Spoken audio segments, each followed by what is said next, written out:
ចូលឆ្នាំមកជ្រកថ្ងៃណាបងគ្រឿនហើយបើឯងមកស្រុកហ្នឹងមានអីផ្ញើឲ្យអូនមកផ្ទះអង្កាលប្រូ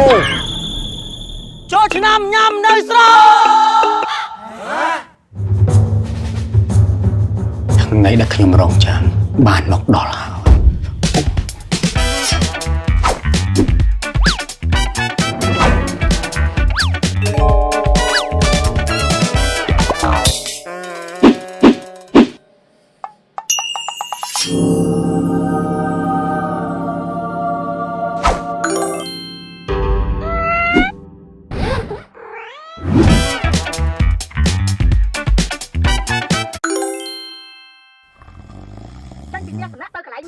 នេះក៏ដឹង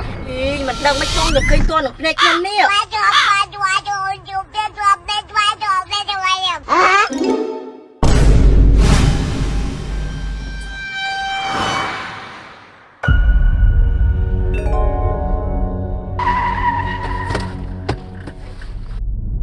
បងស្វាយស្រែកដៃបងបងណែស្វាយស្រែកដៃបង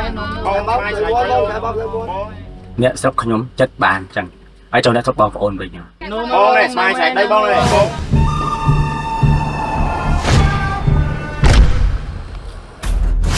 Welcome home bro អរគុណហើយប្រូបងម៉ែមើលឲ្យស្គាល់ហើយអ្នកភូមិខ្ញុំស្វាគមន៍ខ្ញុំអញ្ចឹង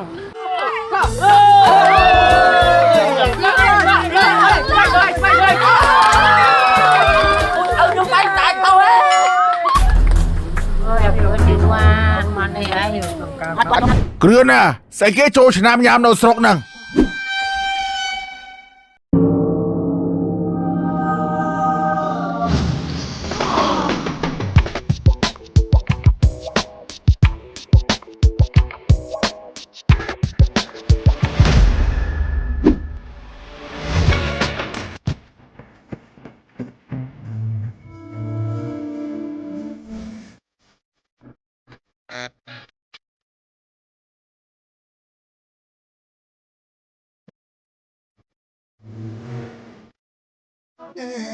មីកូរីណូចូលឆ្នាំញ៉ាំនៅស្រុកអូ